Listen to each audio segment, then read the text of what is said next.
नमस्कार दोस्तों। आप सोच रहे होंगे कि मैं तो बात करने आई हूँ यहाँ फ़िल्म की और मैंने ये स्टेबलाइज़र का फ़ोटो क्यों लगा दिया है। तो ज़रा ठहरो, ज़रा रुको। आप लोग के यहाँ जब पहले फ्रिज आती होगी, जब आप लोग नया फ्रिज ख़रीदते होगे, पुराने समय में फ्रिज के साथ में स्टेबलाइज़र आता था और स्टेबलाइज़र से ही उसे कंट्रोल किया जाता था। लेकिन अब का जो फ्रिज है वो होता है ऑटोमेटिक।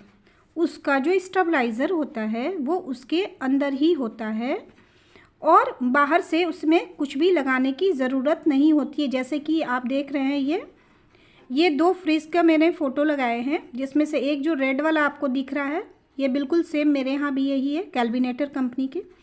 इसमें स्टेबलाइज़र नहीं है, इसमें स्टेबलाइज़र इसके अंदर ही फिट है, इसलिए मुझे अलग से स्टेबलाइज़र लगाने की ज़रूरत नहीं है। चलो, कुछ समझ में आया। अब जो स्टेबलाइज़र वाले फ्रिज है ना, वैसे लोग हैं अभी भी जिनको स्टेबलाइज़र की ज़रूरत है और हम जैसे लोगों को स्टेबलाइज़र की ज़रूरत नहीं है, क्योंकि हमारे अंदर ही स्टेबलाइज़र फिट है और सारा कंट्रोल हमारे अपने अंदर से होता है। पठान फिल्म के बायकाट में सबसे बड़ा जो स्टेबलाइज़र का नाम आया था वो एक पांडे और एक कश्यप, ये दो नाम आया था। बाकी तो आप लोग समझ सकते हैं और बाकी नाम मैं ले भी नहीं सकती हूँ। स्टेबलाइज़र ने बहुत कोशिश की कंट्रोल करने की कि फ्रिज को हम अपने हिसाब से चलाएंगे। हाई वोल्टेज किया, लो वोल्टेज किया, हाई वोल्टेज, लो वोल्टेज, और ऐसा आया कि स्टेबलाइज़र ही ख़राब हो गया। इतना वोल्टेज हाई किया कि स्टेबलाइज़र ही ख़राब हो गया। स्टेबलाइज़र चीखता रहा, चिल्लाता रहा, लेकिन लोगों ने नहीं सुनी, किसी ने नहीं सुनी।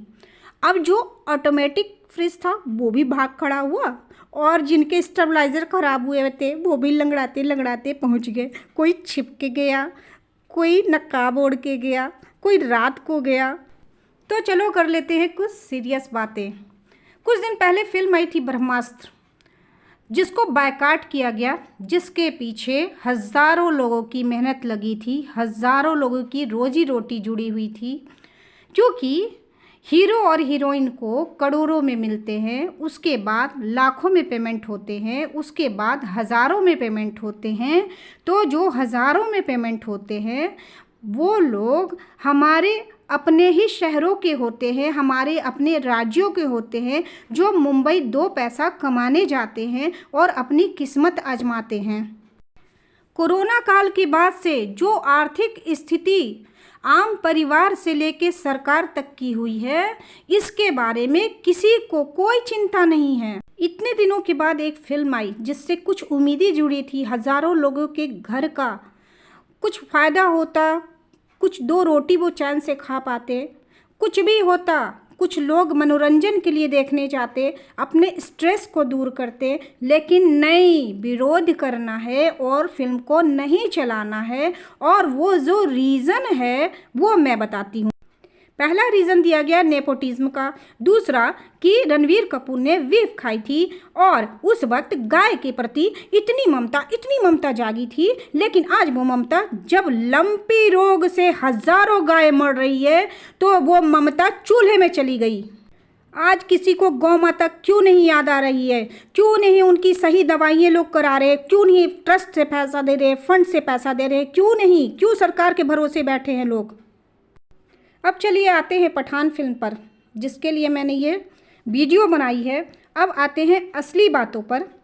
जिस कारण से इस फिल्म का विरोध किया गया वो थे शाहरुख खान। शाहरुख खान, जिनकी सबसे बड़ी कमज़ोरी है, सबसे बड़ी उनकी कमी है कि वो सबसे अधिक जीएसटी यानी सेवा कर सबसे अधिक वो देते हैं, जिससे कि सरकार को और हमारी भारत सरकार को सबसे अधिक फ़ायदा होता है।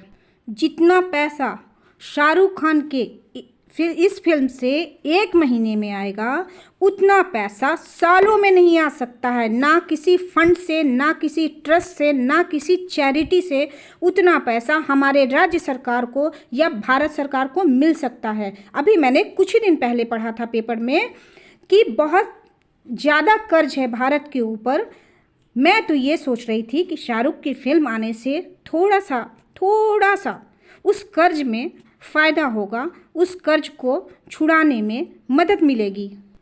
लेकिन नहीं, ये सब कहाँ करना है। इसकी चिंता किसको है? देश की चिंता किसी को नहीं है। बस हर बात में सनातन को लाना है और मजाक उड़ाना है, जैसे वो कोई खिलौना है। हमारा धर्म कोई खिलौना नहीं है जो कि एक फिल्म के आने से बन जाएगी और बिगड़ जाएगी। क्यों अपने ही धर्म का मजाक उड़ाते हो? क्यों नहीं उससे ऊपर उठकर देश हित के लिए सोचते हो? देश हित के लिए अगर सोचोगे तो धर्म बचा रहेगा। जब देश ही नहीं रहेगा तो फिर धर्म का क्या करोगे? अब चलिए चलते हैं फिल्म की कहानी पर। मैं समझती हूँ कि फिल्म में देशभक्ति दिखाई गई है। जो शाहरुख खान ने दिखाया है वो देशभक्ति दिखाई गई है। आप इसे एक इस रूप में ले लीजिए कि वो एक मनोरंजन के लिए फिल्म बनाई गई और उस फिल्म से आपको बहुत ज़्यादा फ़ायदा हो रहा है। भूल जाइए कि वो एक मुस्लिम है, भूल जाइए कि वो कोई खान है, वो एक इंडियन है, वो हिंदुस्तान का है। ये क्यों नहीं याद रहता आप लोगों को? मेरे लिए कोई खान फेवरेट नहीं है।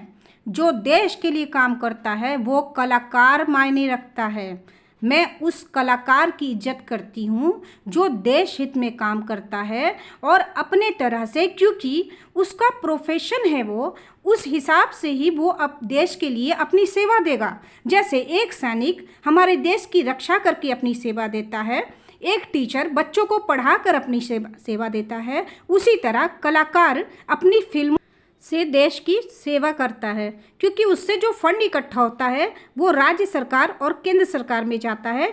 उसके बाद वही पैसा हम लोगों पर खर्च होता है। अब चलिए कलाकार से हट जाते हैं। इस फिल्म को बनाने में हज़ारों लोगों का हाथ होता है, तो क्या वो सब खान हैं? क्या इस फिल्म में बाकी लोग जितने भी हैं वो सब खान हैं? जिन्होंने फिल्म को बनाया, जिन्होंने गाने गाए, जिन्होंने लिरिक्स लिखे, जिन्होंने स्टोरी लिखी, वो सारे सनातनी हैं और उन्हें धर्म की मर्यादा बहुत अच्छे से आती है और वो प्रैक्टिकल है, प्रैक्टिकल होकर सोचते हैं। ये नहीं कि वो नास्तिक हैं। अब एक बात बताओ, अब जो फिल्म से पैसे आ रहे हैं, ये तो बताओ ज़रा मुझे कि ये जो मंदिर का निर्माण हो रहा है, ये पैसे तो उसमें जाने नहीं चाहिए ना, क्योंकि ये तो खान के पैसे हैं।